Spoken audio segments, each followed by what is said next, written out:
Өнер перзенті ұлықталған күн. Бүгін Іле ауданында Қазақстанның халық әртісі, композитор және күйші Нұрғиса Тілендиев атындағы мәдениет үйі мен әйгілі тұлғаға арналған еңселі ескерткіш ашылды. Салтанатты шараға сала министрі Аида Балаева мен облыс әкімі Марат Сұлтанғазиев арнайы келіп қатысты. Биіктігі 5 метрлік қоладан құйылған алып ескерткішті салтанатпен ашты. Мінберден сөз алған Аида Ғалымқызы жиналған жұртты айтулы тұлғаның 100 жылдық мерейтойымен құттықтап, ел президентінің ақ сәлемін жеткізді. Нұрғиса Тілендиевтің теңдессіз мұрасы әлі талай ұрпаққа тағылым берері сөзсіз. Оның есімі қазақ мәдениетімен бірге мәңгі жасай береді. Сәулет өнерінің туындысы ел игіліне айнала берсін. Құрметпен президент Қасым-Жомарт Тоқаев. Айта кетсек, айтулы тұлғаның 100 жылдық мерейтойы биыл ел ішінде ғана емес, халықаралық деңгейде аталып өтті. Түрксой халықаралық ұйымы 2025 жылды Нұрғиса Тілендиев жылы деп жариялап, Анкарада салтанатты шара өткізді. Ал Париждегі ЮНЕСКО-ның штаб пәтерінде шабыт бастауы Тілендиев мұрасы атты музыкалық аспаптар көрмесі ашылды. Ал Алматы облысы да бұл жолы өз перзентінің 100 жылдығына барынша мән беріп, ден қойып отыр.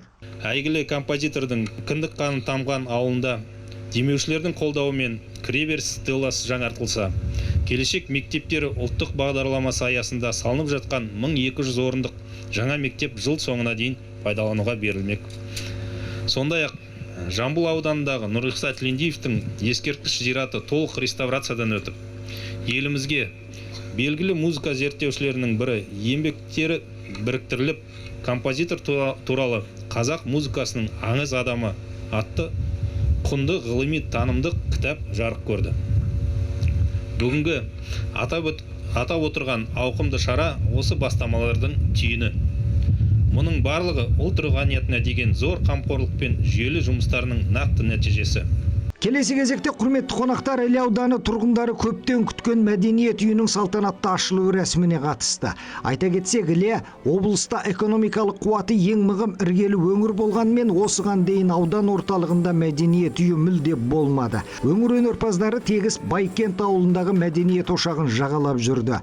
Енді міне 3 қабатты, жалпы аумағы 5600 шаршы метрге жуық алып өнер ордасы ел игілігіне беріліп отыр. Жаңа бағыттағы ерекше жобадағы мәдениет үйі, бұл Қазақстан бойынша бұнда 3 қабатты мәдениет үйі бірінші салынып жатыр.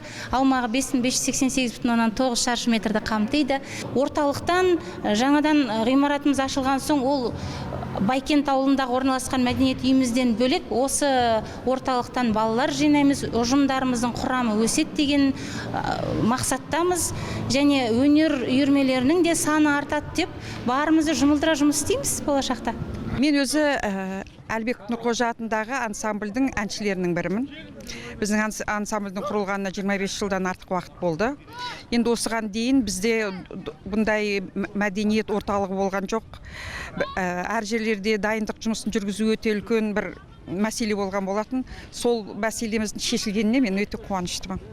Әйгілі композитор Нұрғиса Тілендиев туған халқының өнер қоржынына 500-ден аса ән мен күй, опера және балет туындыларын тарту етті. Менің пірім Сүйінбай деп Жамбыл атам айтқан екен. Ал мен айтар едім, менің пірім Нұрғиса деп. Ағаның қасына талай-талай бірге жүрдім, гастрольдік сапарларда, басқа да іс-шараларда бірге көп араластым ағаменен. Қазақ барда Нұрғиса Тілендиевтің әні, Нұрғиса Тілендиевтің көйі, Нұрғиса Тілендиевтің шығармалары әр уақытта да орындалады, мен кәміл сенемін. Нұрғиса аға мәңгілік. Салтанатты шара соңында құрметті қонақтар Су жаңа мәдениет үйінің 400 орындық концерт залына жиналды. Біртуар композитордың сазда өндерін тыңдап, Аққу, Әлқисса сынды әйгілі күйлеріне құлақ түрді. Ал оның артында қалған ұрпақтары бүгінгідей ел құрметіне дән риза.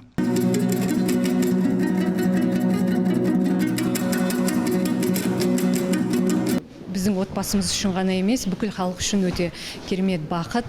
Бұл енді көптен күткен шара.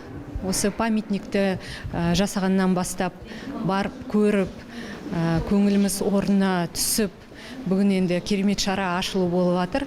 Сондықтан осы мәдениет үйіне бәр жақсылықты тілеймін. Осындай кішкентай жасөспірімдер, керемет талантты өнерлі балалар осы жерден шығады және керемет концерттер болады деп үміттенеміз. Әрине бізде отырар сазы оркестрі Нұрғиса Тілендиев атындағы осы жерге келіп концерт қойғымыз келеді. Айта кетсек, айтулы тұлғаның 100 жылдығына орайласқан игі шаралар легі Жамбыл ауданында өз жалғасын тауып жатыр. Қарасай ауданында Қазақстандағы ең ірі логистикалық кешен ашылды. Жалпы ауданы 90 000 шаршы метр, кешеде жылына 100 000 вагон кіріп шығатын заманауи контейнерлік терминал мен А санатындағы әмбебап тауар қоймасы бар. Кешеннің ашылу рәсіміне облыс әкімі Марат Сұлтанғазиев қатысты. Бұған дейін Қазақстандағы қоймалар нақты бір салаға немесе компанияларға арналып салынатын, ал бұл хаб нарық талабына сай жоспарланды. Енді түрлі саладағы компаниялар қоймаларды жалға алып пайдаланады. Бұл нысанда өрт сөндіру, эвакуация және дабыл жүйелері сияқты қауіпсіздік талаптары қазіргі нормалардан да жоғары деңгейде орындалды. Ғимарат еуропалық стандарттарға сай салынды.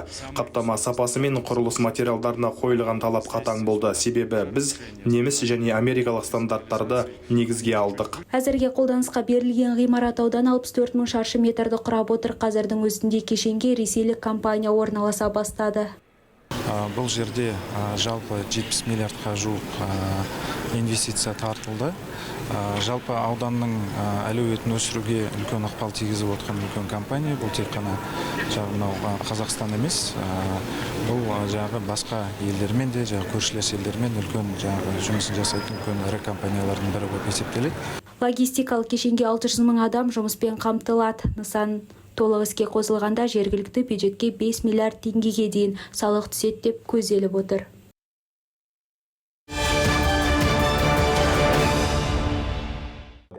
Қонаев қаласында мұғалімдер күніне арналған салтанатты жиын өтті. Мерекелік шараға облыс басшылығы, ардагер ұстаздар мен білім саласының өкілдері қатысты. Жиын ұстаз ұлы тұлға атты бейнероликпен басталып, мұғалімдердің қоғамдағы рөлі ерекше аталды.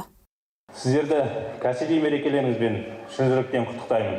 Ұстаз ұлттың болашағын қалыптастыратын ең басты тұлға. Сіздердің әр баланы білім нәрімен сусындатып, тәлім тәрбие беріп, адамгершілік рухта бағдар беретін зор еңбектеріңіз әрдайым құрметке лайық. Мерекеде үздік педагогтар анықталып, жылдың үздік мұғалімі, үздік сынып жетекшісі, үздік ауыл мектебі сынды номинациялар бойынша марапаттар табысталды. Жеңімпаздарға облыс әкімінің құрмет грамоталары, алғыс хаттары және оқу ағарту министрлігі атынан төсбелгілер берілді. Ал жылдың үздік мұғалімі атанған ұстазға су жаңа автокөлік кілті табысталды. Бұл мен үшін өте жоғарғы деңгейде, тіпті ерекше жүрек жарды ауызбен айтып жеткізуге келмейтін ерекше ықылас деп білем. Бұл мен үшін зор қуаныш, сонымен қатар жұмысыма деген үлкен жауапкершілікті арттыратын үлкен сенім деп білем бұны. Бұл сыйлық мені шығармашылық деңгейге ғылыми жобаға келіп соқтырады. Болашақта алдағы жұмысымда мен ғылыми жобамен жұмыс атқарам деген үмітім бар, мақсатым бар. Жыл сайынғы біздің ұстаздар мерекесіне орай бізде жыл оқу жылын аяқтау, қорытындылау мақсатында бізде әртүрлі іс-шаралар, байқаулар өтеді. Соның бірі жаңағы бізде ең үздік педагог номинациясында бізде жаңағы дәстүрлі түрде жыл сайын бірінші орында автокөлік қойылады. Сол автокөлікке өзі барлық сатыдан, барлық кәсіби шеберлігін көрсетіп, өзінің білімін, біліктілігін көрсеткен педагог сол жаңағы біздің бірінші орынға ие болады, сол автокөлікті жыл сайын алады. Облысымызда бүгінде 443 мектепте 359 мыңнан астам оқушы білім алуда. Соның ішінде жайлы мектеп ұлттық жобасы аясында жыл соңына дейін 26 мектеп қолданысқа беріледі. Нәтижесінде 3 ауысымды мектеп саны 50%-ға қысқармақ. Одан өзге ұстаздар біліктілігі де жоғары деңгейде. Облысымыздың мұғалімдері жаңа форматтағы біліктілік санаттарына ие. Оның ішінде 11 мұғалім республикалық байқауларда үздік ұстаз атанған. Ал ұбт-ның республикалық қорытындысы бойынша Алматы облысы жоғары нәтиже көрсетті.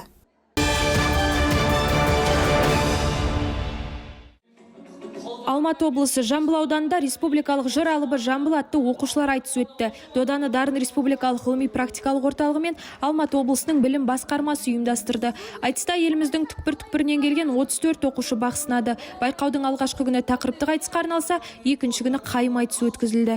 Басты мақсат Жамбыл мұрасын насихаттау мен жас ақындардың шығармашылық қабілетін шыңдау. Енді бұл жерде тақырыптық айтыста арнайы бір тақырып бойынша жаңағы айтыскерлер бір-біріне сұрақтар қойып, сол бойынша айтысады. Ал қайым айтыста ерекшелігі де сонда бір-бірінің ұйқасын жалғастыру мақсатында суырып салмалық қабілеттерін байқау мақсатында өткізіледі. Қазылар алқасы ақындардың ұтқырлық қабілетіне, ойдың мазмұнына, өлеңнің көркемдігі мен сахнадағы мәдениетіне мән берді. Өнер бәйгесі оқушылардың ұлттық құндылыққа деген құрметін көрсетті.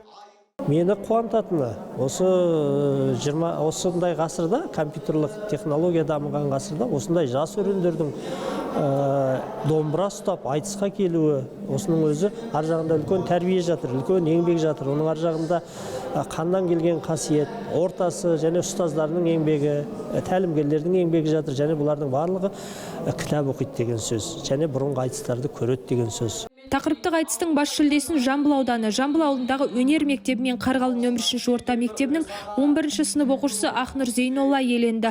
Ал қайым айтысы бойынша Жамбыл облысы Тараз қаласы білім бөлімінің нөмір 3 мектеп лицейінің 11 сынып оқушысы Інжу Жаңабай үздік атанды. Сондай-ақ қатысушылар оқу-ағарту министрлігі мен Дарын орталығы атынан дипломдармен, Есенқұл Жақыпбеков, Оразалы Досбосынов атындағы атаулы жүлделермен марапатталды. Мұндай дода жас буынға шабыт беріп, ұлттық өнерді жаңа деңгейге көтереді дейді ұйымдастырушылар.